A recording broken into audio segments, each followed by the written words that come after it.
어제 오전 인천 영종대교에서 발생한 106중 추돌 사고. 현재까지 이번 사고로 사망자 2명, 부상자 63명을 기록하고 있습니다.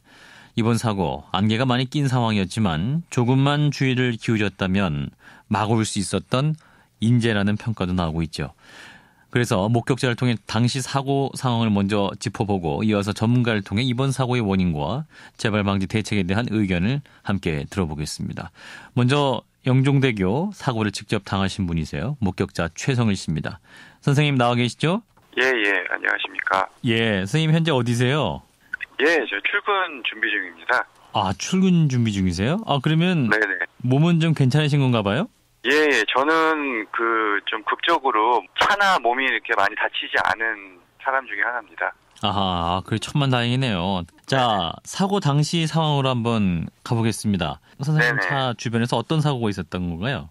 그 차가 버스가 이제 뒤에서 이제 조금 저를 이제 추월을 해가지고, 그러니까 제가 그 당시에 그냥 제 기억으로 한 80km 정도로. 아, 선생님 차가? 예.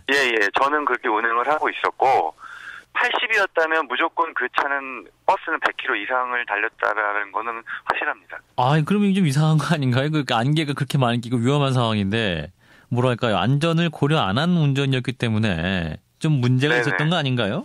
예, 제가 보기에는 무리하게 과속을 한 거였었고요. 예.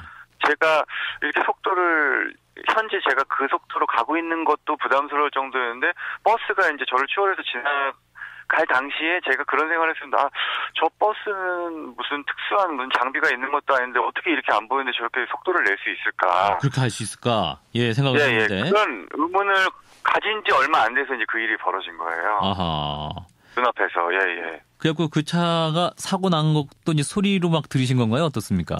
눈앞에서. 처음에는 소리를 들었고, 그 다음에 이제 앞에서 막 어떤 뭔가 이렇게 굉장히 이렇게 뭐가 이렇게 흔들리고 막 이렇게 파편 같은 게 날아오는 듯한 그런 느낌을 받았습니다. 아하, 그래서 그렇군요. 제가 너무 놀래가지고 본능적으로 이제 급제동을 이제 제가 시도를 했고, 바깥으로 섰는데 본능적으로 백미러를 보니까 뒤에서 이제 차들이 이 추돌을 하면서 이제 밀려오는 거예요. 그게 보이더라고요, 순간적으로. 아하, 그래요. 이 막 소리도 막 들리고 그랬겠네요. 그렇죠. 소리가 뭐 정말 천둥 소리 같은 소리가 들려요. 아, 천둥 소리 같이 쿵쿵 막 이런 소리가 많이 들렸겠네요. 네, 뭐 끼쿵 뭐 막 무슨 뭐 이렇게 막 바람 소리 같은 것도 나고 막 하여튼 정말 그 순간에 그냥 어떤 영화 화면처럼 제 머릿속에 남아 있는데, 아하. 그냥 너무나도 무섭고 그냥 여기서 그냥 가운데 있으면 예. 그냥 뭐 속수무책으로 그냥 낑기겠구나 중간에. 예. 그런 생각에 저도 모르게 그 앞에 추돌되어 있는 차들 사이를 비집고 제가 어떻게 나왔더라고요. 이렇게 순간 정신을 차려보니까. 아유, 천만다행입니다. 나중에 이제 한숨 돌리시고 어느 정도 좀 안정이 됐을 때 차 밖으로 나와서 보시니까 그 다리 위 상황이 어땠습니까? 아, 제가 그 안개가 있는 상태에서는 어차피 봐도 보이지도 않고, 예. 지금 그 뒤에서 너무 아주 무서운 소리들이 계속 나고 있었거든요. 정말. 예. 뭐 끔찍할 정도로 그런 소리가, 일단은 안개가 없는 곳으로 가기 위해서 일단은 119 신고를 하면서 제가 이동을 했습니다. 아, 그래요. 네. 그러면 당시에 보면 안개로 인한 뭐 안전 시설이라든지 경고등 같은 시설이 현장에 없나요? 제가 오면서 그냥 육안으로 안개를 제가 그냥 보고 제가 이거 좀 조심해야 되겠다는 생각을 그냥 제가 한 거지. 야하. 뭐 그 어떤 그런 어떤 위험을 알리는 그런 건 저는 전혀 못 봤거든요. 아, 운전자가 알 수 있는 그런 시설은 전혀 없었다. 네네. 그러니까 그게 어디 있었다라는 건지 솔직히 좀 잘 모르겠습니다. 하하. 그럼 앞으로도 계속 업무 때문에 이제 영종대교 지나가셔야 되는데 뭐 기상이 안 좋으면 그 영화 같은 그런 트라우마, 무서웠던 상황이 다시 생각날 수도 있겠네요. 예, 그러니까 저는 다행히 정말 극적으로 몸은 다치지 않았지만, 예. 정말 지금 그 사상자분들 생각하면 너무 지금 그냥 마음이 다쳤다고 지금 저는 느끼고 있거든요. 마음이 너무 아파요. 예, 마음이 다쳤다. 네. 참 많은 분들이 좀 상처를 받지 않았을까 생각이 되네요. 네, 선생님 몸조리 잘하시고요. 네, 안전운전 하시기 바라겠습니다. 네, 말씀 잘 들었습니다. 네, 감사합니다. 네, 어제 실제로 영종대교에서 사고를 당한 분이십니다. 목격자 최성일 씨였습니다. 자, 이어서 이번 영종대교 사고 정말로 막을 수 없는 사고였는지 전문가의 의견을 들어보겠습니다. 교통문화운동본부의 박용훈 대표 연결합니다. 대표님 안녕하세요.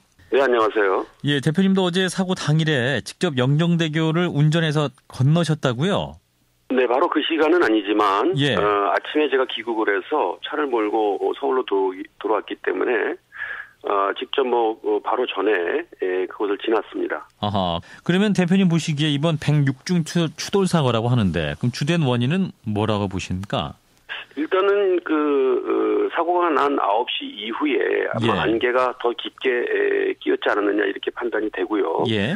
아마 그래서 시정 거리가 더 짧아지면서 그런 과정에서 1차 원인이 된 택시의 추돌 사고, 그것을 다시 이제 리무진 버스가 받았고 이것이 원인이 되긴 했지만 뒤따르는 후속차들이 그것을 발견하지 못하고 계속 연이어서 사고가 난 걸 보입니다. 어찌 보면 최초 사고가 원인이 된 것처럼 이렇게 우리가 착시 현상을 일으킬 수도 있지만 예. 그런 사고는 언제 어디서든 일어날 수가 있는 것이거든요. 그럼요. 이것이 106종 추돌 사고가 됐다는 것은 우리 사회의 안전 수준이 그 정도일 수밖에 없기 때문에 이런 사고가 일어난다. 저는 이렇게 봅니다. 예. 그러니까 1차 사고로 멈춰지지 않고 2차, 3차, 4차 사고 계속 이 사고가 일어난 거 아닙니까, 결국에? 그렇습니다. 첫 번째 사전에 충분한 정보를 정확히 줬느냐 하는 그런 문제고 기상 상황에 대한 예. 그렇습니다. 사고 조치라든지 예. 이런 부분에 대한 개선 조치는 좀 있어야 된다고 생각하는데 더 중요하게 봐야 될 것은 정확한 정보였는지에 대한 논란이 있긴 하지만 안개가 껴서 위험하니 감속을 하라는 그 정보 메시지가 전광판에 떴단 말이죠. 예. 그리고 공항에서도 이미 안개가 꼈다는 사실을 알고 운전자들이 출발을 했습니다. 예. 그런데 앞에 전방의 상황에 대한 그 방어 운전이 예. 미비한 것이 원인이 되고 있다 이렇게 볼 수 있습니다. 아하. 그러면 이제 시스템도 부족하지만 또 운전자들도 방어 운전을 좀 미비하게 했다. 이런 지적도 해주시네요. 그렇습니다. 그러면 어제 같은 이제 시야 거리가 10m, 20m 정도 됐다고 하는데 그러면 그 위험 정도를 비율을 통해서 좀 말씀해 주신다면 어느 정도 위험한 건가요, 그게? 시속 한 7, 80km로 달린다고 가정을 했을 때 예. 긴급 제동을 한다 하더라도 예. 이런 상황에서 사고를 피하기는 상당히 어려운 겁니다. 예. 아무리 스턴트맨처럼 이 전문 드라이버라 하더라도 본인은 가까스로 정차를 할 수 있을지 몰라도 후속하는 차가 자신의 차를 받을 수 있기 때문에 예. 이런 사고를 피할 수는 없는 것이죠. 예, 이번에 저희가 이제 106중 추돌 사고가 난 것인데 외국에서도 이러한 안개로 인한 교통사고가 빈번하게 일어납니까? 네, 안개가 많이 끼는 나라들이 있죠. 그 반도 국가인 이탈리아가 이제 대표적인 나라라고 할 수 있겠는데, 예. 300중 추돌 사고 정도 300 나는 중이요? 경우도 종종 있습니다. 예. 그래서 노면에 반달 표시 모양을 해놓습니다. 그러니까 예. 50m 간격으로 노면에 안개 상습 구간에 그 설치를 해놓으면 예. 운전자들이 이 안개가 꼈을 때 반달 표시 모양이 몇 개를 볼 수 있느냐를 보면 가시거리를 파악할 수가 있지 않겠습니까? 반달 표시가 한 개이면 얼마로 달려라, 두 개가 보이면 얼마로 달려라라고 이렇게 직접 제시를 해주니까 예. 상황에 따라서 속도 설정을 해주기 때문에 보다 과학적이고 안전할 수 있겠죠. 예, 사고가 자주 발생하는 그런 구간에 대한 시스템 정비 필요하겠습니다. 네, 말씀 여기까지 듣겠습니다. 네, 고맙습니다. 네, 감사합니다. 교통문화운동본부의 박용훈 대표였습니다.